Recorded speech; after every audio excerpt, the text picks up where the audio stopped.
Open Season. Remember that movie? I had it long stored in my memory banks, never to be retouched. But it was pretty important in hindsight, since this was the very first movie from Sony Pictures Animation. The same powerhouse that made Arthur Christmas, Hotel Transylvania, SpiderVerse, and Mitchell's vs. Machines had humble beginnings here, in the outskirts of woodland America. Now, I don't know how well people generally remember this movie. I personally remember the video game adaptation more, to be honest, but the premise is probably easy to gather. A domestic bear has to face reality out in the wild.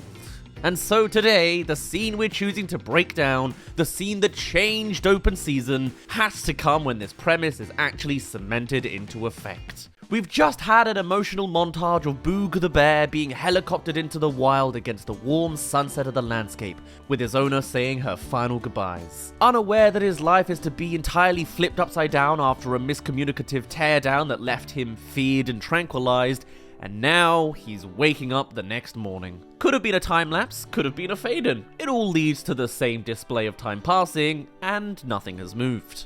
And before anything else, we see Boog snoring on the floor, blurry. The grass is what's in focus here, as this is the real subject of the scene. Sure, Boog is the protagonist, but it's the scenery that is a character in itself. The hurdle that Boog will have to tackle against for the rest of the runtime of this movie. And as he wakes up, we empathize with him, as we're on this task with him too. Literally taking up his perspective to help us fill in his shoes as we see what Boog notices first. His dear old teddy bear, something that brings him joy, but then a flower and a ladybug. Each time switching to his face as we see his reaction to this unexpected view, and as he finally comes to with his realization, of course his response is... shrieking like a girl that's been spotted naked. That's not on me, that's literally the pose they're going for. It's 2006. With the classic forestry gag of it being echoed across the chasm. The whole land can hear his screams, and he's trapped tiny in the middle of it. Could you keep it down? I'm trying to sleep here. And now comes in our folly of a character, Elliot. This lopsided deer is the entire reason Boog has been banished out to the outskirts, for causing the chaotic mess with his comic relief-induced behavior. And this line is a pretty cliche joke, but always gets a good chuckle from kids, even if they've heard it before. It's a classic. And naturally, Boog is pretty perturbed from his appearance. No, I didn't do it! Take a good look, Elliot. What do you see, Elliot? Something's missing, Elliot. And though the line's not doing so much, the action reflects the general approach to visual gags that this movie wants to bring with its dynamic. With Elliot as the slingable character and Boog the grumpy powerhouse. Plus, it's a nice excuse for Sony to boast on their beautiful enviro and lighting design. First from a side angle, followed by a bird's eye view, noticeably less shiny down there. It shows that the characters are kinda mildly violent for threatening a cliff drop murder, but in the context of the cartoon, hey, it's pretty slapstick. It's all your fault. What are you gonna do?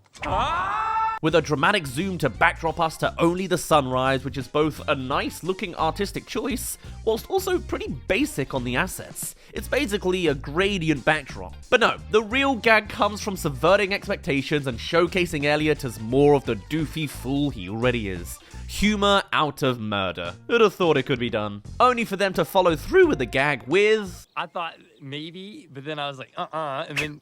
actually throwing him. Perhaps a little less lethally this time. You can never quite know what to expect from this ragtag duo, but whichever direction they take, you can be entertained either way. All right, I'll go back and I'll give her the face. The face. Okay, so maybe not all jokes are a winner. I think there was a reason I had a much bigger preference for Elliot over Boog. Considering that is the style of comedy for this guy, whilst Elliot's solo gags is something more akin to... Oh. Boog! You can't just go wandering around out here! Physical comedy versus dialogue comedy. Perhaps that's something in general we've been missing in recent years. I'm always a fan of some good slapstick, yet it feels like it's becoming more and more of a rarity against the MCU-style quick quips, you know?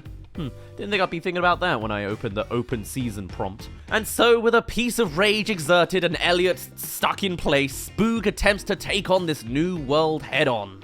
Wait! Boog! I know where Timberline is! Thank you, but no thank you. Quiet. revealing it first from Elliot's point of view, upside down and between his legs for that extra visual eye candy. Creative directing for the eyes. Boog in such a fuss he's refusing to look in Elliot's general direction, yet breaking that severity with an out-of-nowhere outburst to keep things light nonetheless. For a story as unheavy as this, it's fine to undercut any real drama with a quick gag, since entertainment is the main goal for this kind of movie anyway, and that's fine in this case. And on that note, Boog starts off on his trails. Somewhere around. It's gotta be around here. Somewhere. Well, that was quick. Oh. It's a Pac-Man gag, or a misdirection from the shot list. Boog on his solo adventures ends up right back where he started, to the point Elliot's shot looks identical to how we last left him essentially. It's both a simple gag and hits home on the idea that Boog is going to have to rely on Elliot in order to make any real progress in these uncharted lands. But he continues to try again anyway. Now let's see.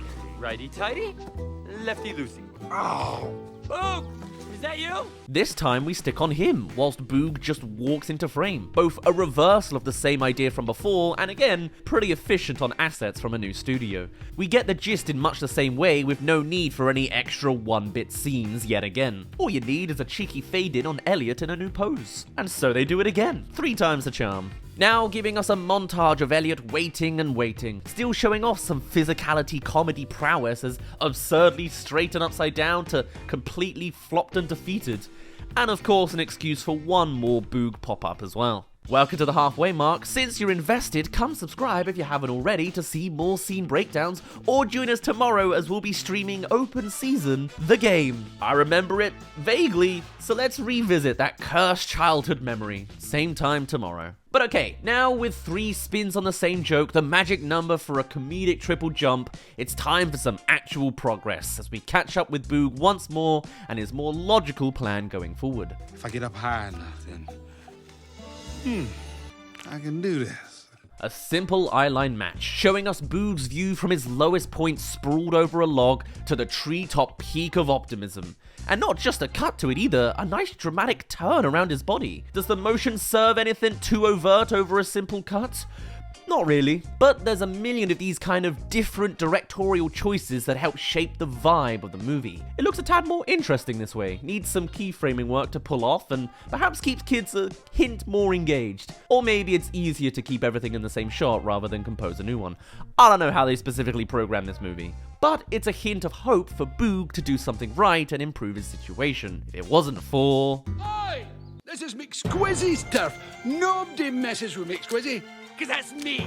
Hey, is that Billy Connolly? That's quite the whiplash. Didn't recognize him as a kid. But yes, even when finding a possible solution, of course, nature has a response to keep Boog kicked down. Even if it's a tiny fellow way up near the top of a tree. Showcased first with Boog squinting up at the distance before the camera does a super zoom onto McSquizzy. Not actually zooming from one view, but using the motion blur to fully jump to this close-ish up shot. Touch a needle in this tree and I'll give you such a do it. You and what army?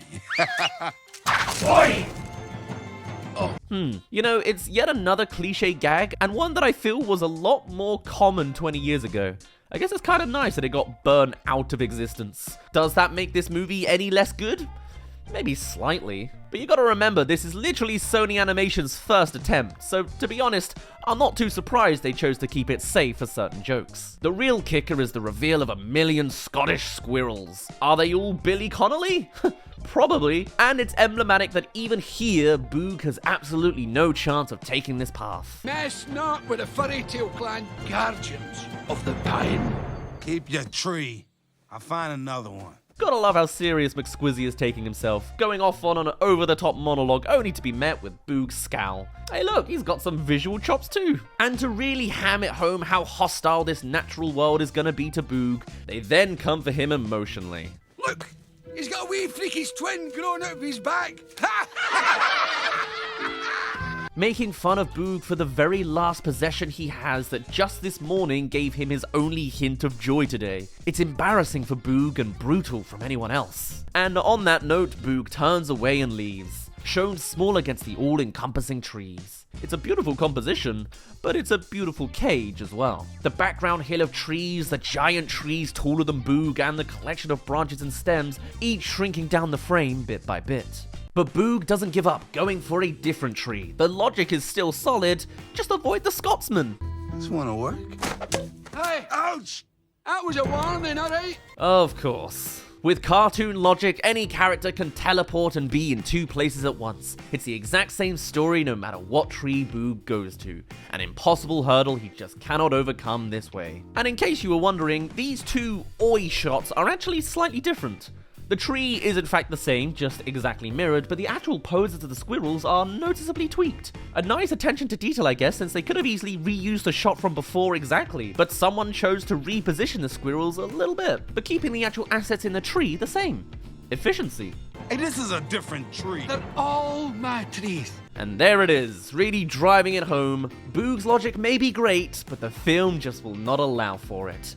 It's probably the line everybody rolled their eyes at for being the blockade to progress as we all want Boog to succeed, but it makes for a more interesting story this way, as Boog is forced to take another option. So just point me the way to town, and I'll be out of here. And naturally, the squirrels are complete assholes. No intention of helping, no intention of kindness. They're already armed with pines, and boy do they want an excuse to use it. They crave the violence. And like Chekhov's gun, since they've already established it, they've got to use it. That's it! You're asking for a whooping. Ready! Fire! Somehow Boog pulls up his sleeves without actually having sleeves as a nice little animation gag, but as the pines come crashing down, they aim somewhat at the camera, the best spot to emphasize the feeling of Boog's position, with all sorts of motion blurring and all sorts of phantom sources of pines, more than just one from each squirrel. Followed by Boog's reaction from the same angle as before, though with it being 2006, it's early simulation sneakery. Very few pines actually react to Boog, it mostly just kinda falls in front of him. The tech for that kind of dynamic simulation just isn't here yet, or at least not for a Sony first-timer. You can spot this a lot as well with rain sequences. Oftentimes the characters are wet and all that, but you won't see individual raindrops plinking off of their models. It's just kind of a lot of unneeded work. It gets the point across enough without it. But with that final avenue officially crossed off the list, we return to... Hey, Boog, look. No hands. I think I'm getting a sunburn, though. Check it out. with a simulated handheld shot to show Boog intentionally returning to Elliot this final time, and to spare us the reveal for a moment of him completely covered in pinecones, defeated and slumped, as Elliot does his usual foolish dialogue lines. It's clear realistically that Boog cannot progress without Elliot, and Elliot is stuck here until Boog gets him out. Whether he likes it or not, the both of them need each other. How else will this buddy cop-esque film make its way forwards? The messaging of the movie comes first. Look, just give me the directions. I really need to get back. Boog is reluctant, but he finally gives in to asking Elliot for help. It's his literal last hope.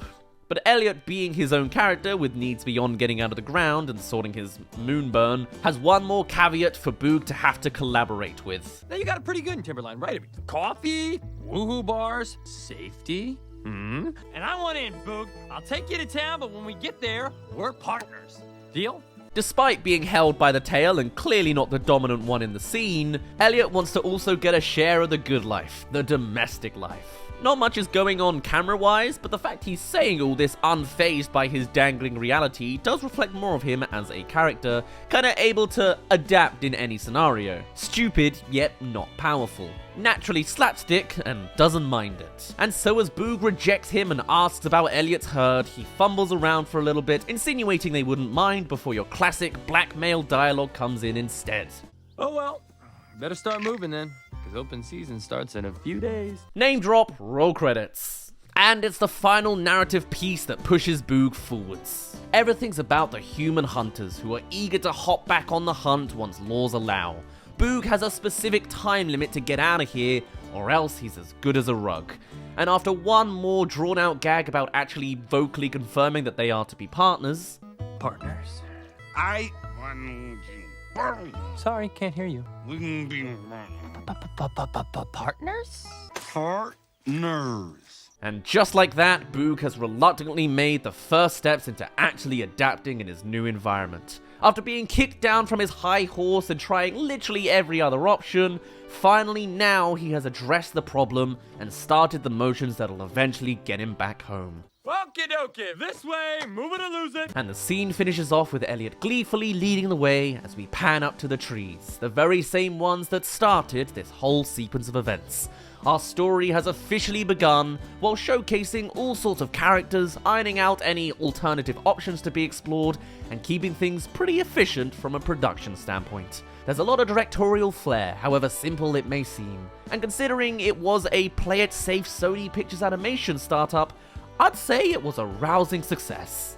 And from there, they explore the natures of this world, juggle against a rogue human hunter, band together as a collective of animals, and finally revolt back against said hunters in a way that kills no animals and gets us using those great Scottish pines again. Ending with Boog choosing to remain in the wild with the newly amassed family he gained along the way. And it all kicks off from here, with the scene that changed open season. For now, I'll leave it off here. My name's been Dazz, you didn't really care, and I'll see you in a bit.